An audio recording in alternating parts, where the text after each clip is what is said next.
గత ప్రభుత్వం, గత ముఖ్యమంత్రి వైఎస్ఆర్ పరిపాలన గురించి మీ అందరికీ తెలుసు.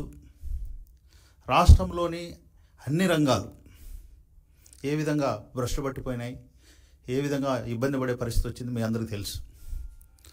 అందులో ప్రధానంగా పారిశ్రామిక రంగాన్ని ఒకసారి చూసినట్లయితే, జగన్ అంటే వైసీపీ ప్రభుత్వం అంటే అందరూ కూడా పారిపోయే పరిస్థితి మనం చూసాం. ఉదాహరణ తీసుకున్నట్లయితే అమర్రాజ్ బ్యాటరీస్, జువారీ కంపెనీస్ వేల కోట్లు మనకు ట్యాక్స్ కట్టి ఎంతో ప్రతిష్టాత్మకమైనటువంటి ఈ కంపెనీస్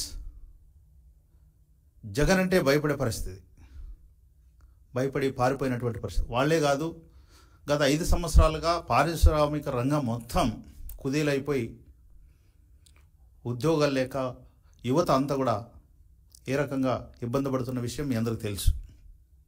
దీనికి కారణం ఆనాటి ముఖ్యమంత్రి జగన్ రెడ్డి అనుసరించినటువంటి విధానం. ఈయన ఉత్తుత్తి అన్నీ మీట్లు పెట్టడం, విదేశాల నుంచి ప్రతినిధులు వచ్చినట్లను ఒక భ్రమ కలిగించడం, ఇంకా రకరకాల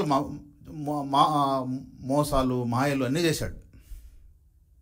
దాని ఫలితంగా ఈరోజు రాష్ట్రం పారిశ్రామిక రంగం అనేది అన్ని రకాలుగా ఇబ్బంది పడే పరిస్థితి మనం చూస్తున్నాం. దీనికి భిన్నంగా మీరు చూశారు, జూన్ 12, 2024 నాడు ముఖ్యమంత్రిగా నారా చంద్రబాబు నాయుడు గారు ప్రమాణ స్వీకారం చేసిన మొదటి అడుగు నుంచే పారిశ్రామిక రంగానికి సంబంధించి కీలకమైనటువంటి నిర్ణయాలు తీసుకున్న విషయం మీ అందరికీ తెలుసు.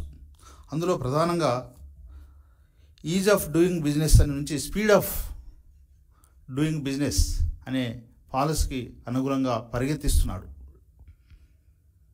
అనుభవం, ఈ రాక్షస పాలన నుంచి చూసినటువంటి ఇబ్బందులన్నీ కూడా గమనించి మొట్టమొదటిసారిగా కాన్సన్ట్రేషన్ చేసినటువంటి రంగం పారిశ్రామిక రంగం. ఎప్పుడైతే ముఖ్యమంత్రిగా చంద్రబాబు నాయుడు గారు ప్రమాణ స్వీకారం చేశారో ఆ రోజే జాతీయ అంతర్జాతీయ సంబంధించినటువంటి అన్ని సంస్థలన్నీ కూడా క్యూ కట్టాయి. దాదాపు 10 లక్షల కోట్ల పెట్టుబడులతో 7.75 లక్షల ఉద్యోగాల లక్ష్యంగానే పాలసీ రెడీ అయింది. అదేవిధంగా వచ్చే 5 ఏళ్ళలో 20 లక్షల ఉద్యోగాలు యువతకు కల్పించాలనే ఉద్దేశంతోనే ముఖ్యమంత్రిగా చంద్రబాబు నాయుడు గారు, యువ నాయకుడైనటువంటి నారా లోకేష్ బాబు గారు ప్రతిరోజు యువత గురించి ఆలోచిస్తున్న విషయం మీ అందరికీ తెలుసు. అందులో భాగంగా యువకుడైనటువంటి కర్నూలు జిల్లా వాసి అయినటువంటి టీజీ భరత్ గారికి ఎంతో అనుభవం ఉన్నటువంటి ఫ్యామిలీ అది. మినిస్టర్గా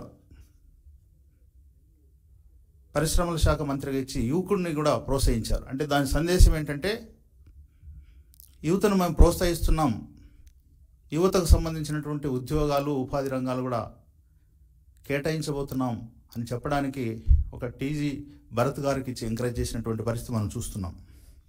అట్లనే రాష్ట్రంలో 3 చోట్లు లూలు సంబంధించినటువంటి మీరందరూ చూసారు, రాష్ట్ర వ్యాప్తంగా ప్రజలందరూ కూడా మాల్స్ మొదలు పెట్టడానికి కూడా దాదాపు 172 కోట్లతో లూలు సంస్థ సిద్ధమైంది. అది కూడా వైజాగ్ యూనిట్ మాల్ కూడా నిర్మించబోతున్న విషయం మీ అందరికీ తీసుకొస్తున్నాను. అదేవిధంగా రాష్ట్రంలో 2800 కోట్ల పెట్టుబడితో గోద్రేజ్ సంస్థ రానున్న విషయం ఈ సందర్భంగా నేను గుర్తు చేస్తున్నాను. అదేవిధంగా బ్రూక్ ఫీల్డ్ మన రాష్ట్రంలో పెట్టుబడులు పెట్టడానికి ఆసక్తి చూపిస్తుంది. అదేవిధంగా HCL 2వ దశ విస్తరణకు సంబంధించి దాదాపు 15,000 ఉద్యోగాల కల్పనకు జరుగుతుంది. అదేవిధంగా మెగా సిటీ ఏర్పాటుకు సంబంధించి ఫ్యాక్కాన్ 4,000 కోట్లతో విన్ ఫాస్ట్ పెట్టుబడులు పెట్టనున్నాయి.